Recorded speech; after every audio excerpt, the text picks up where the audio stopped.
A love letter to JRPGs. This is a term that seems to be thrown around a lot. Sometimes it seems to be whacked onto games with little to no similarities of the classic RPGs that we loved, but in Cris Tales I really did feel this love. Cris Tales was developed by independent studios Dreams Uncorporated and Syck. Now, I've had my eye on this one for a while now due to the unique, beautiful art style and the time travel mechanic which I love seeing in video games. Cris Tales has a lot of great ideas and I had a lot of fun playing through this 20-odd hour journey. It does things right, it does things wrong, but it is definitely worth having a look at. Before we begin, if you like this review, it would help me out a lot if you hit like and subbed for more RPG content. A review code for this game was also provided by the publishers and all footage that you see comes from the PS5 version of the game. Alright, let's get into it.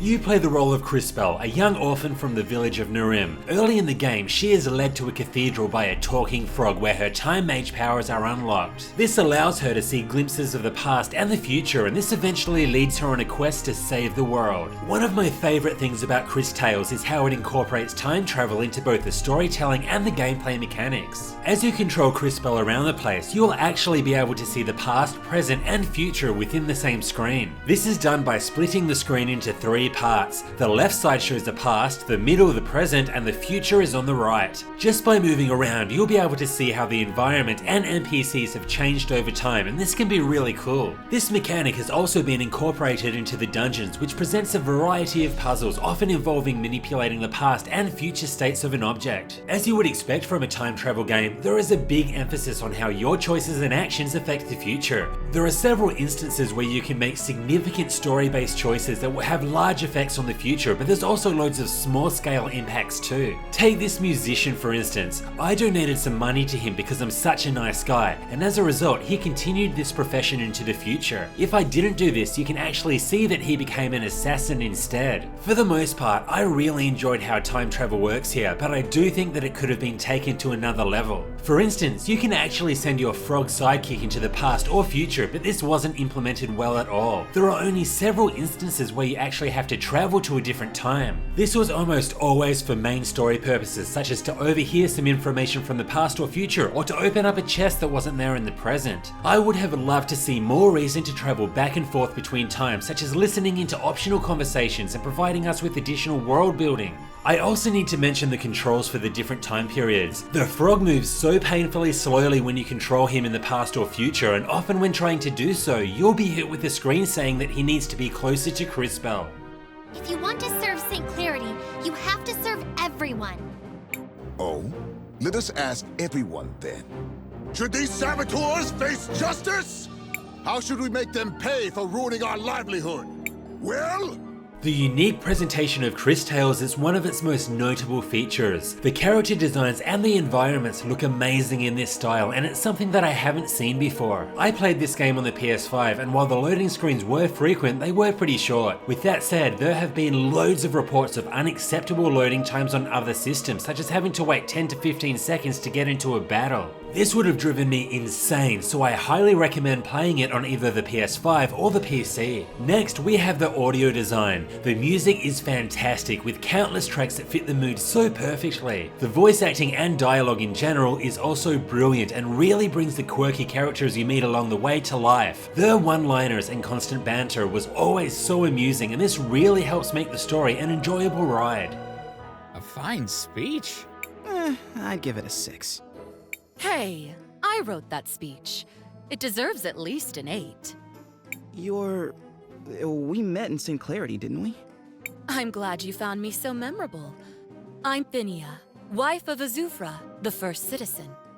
I can really appreciate how the turn-based battle system implements this time mechanic. Your party of 3 always start in the middle of the battlefield with enemies placed on your left and right. Crisbell has the ability to send enemies on the left side into the past and enemies on the right side into the future, and you would do this for a number of reasons. For starters, each enemy has 3 different states, past, present and future, and their stats and attacks will change depending on their current state. You can also combine time manipulation with other abilities. For instance, if you poison an enemy, you can then send them to the future where they'll be dealt loads of instant damage due to the poison damage all building up over time. The boss battles are also really fun and have all been uniquely designed to work with this time manipulation mechanic. I'll also make a mention to the Super Mario RPG-liked time button presses. If you hit X just as you're about to attack, you'll deal out more damage. The better your timing is, the more damage you'll do. The same works with defending, which is a lot more difficult due to the many different types of enemy attack animations. I really like this, but I would have liked some more responsive sound effects when pulling off the perfect block or attack.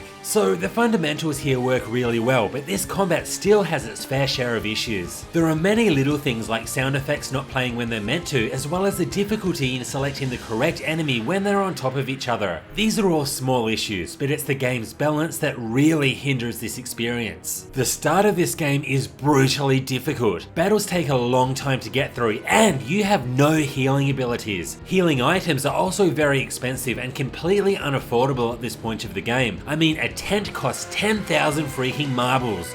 Wowee! To put this into perspective, it would take a couple of hours of grinding to afford a single tent. I was instead forced to run back and forth between the dungeon and the town's inn in order to grind for the first bosses. But then you learn the healing spells and things start to get a lot easier. Their MP costs are also insanely low, so you can basically just spam them on your characters after each battle. You see, there is a small window in Cris Tales where the difficulty is perfect, but somewhere between the first major dungeon and the 10-hour mark, things become way too easy, except for a certain boss fight with a huge difficulty spike. This game's balancing definitely needs some work. Hopefully we'll see a patch for this very soon. My other major issue with Cris Tales is the simplicity of its RPG mechanics. By the halfway point of the game, I did everything that I could to get my team stronger, except for grinding their levels. The only way that you can customize the growth of your characters is through the gear that you equip. There are quite a few different equipment types, but the lack of variety of this equipment made it that I never really had to think too hard about what to equip. You can also level up your character's single weapon by spending marbles, but this path is entirely linear and it really didn't take long to max out all of these upgrades. By this point, there was nothing I could do to customize my characters to make them stronger. There were a few skills that I was yet to unlock, but this was directly linked to level progression and I was already slaughtering just about everything, so I never really felt the need to grind. Some sort of stat distribution or choice of skills to upgrade was definitely needed here. Cris Tales does a lot of things right, but there were also quite a few things holding it back from taking the next step forward. My favourite thing about this game was how time travel has been incorporated into the plot and the gameplay mechanics. Cris Tales also looks great and has an awesome soundtrack. Unfortunately, the combat is held back by its lack of balance and the simple RPG growth mechanics left a lot to be desired. Also worth mentioning is how bad the load times are on last gen consoles. If possible, give this a go on modern consoles or PC. Have you played Cris Tales yet? What did you think? Let me know in the comments. This was Hellfire RPGs, thanks for watching. If you liked this review, hit like and sub for more RPG content. Also, come say hi on Twitter and Facebook. See you next time.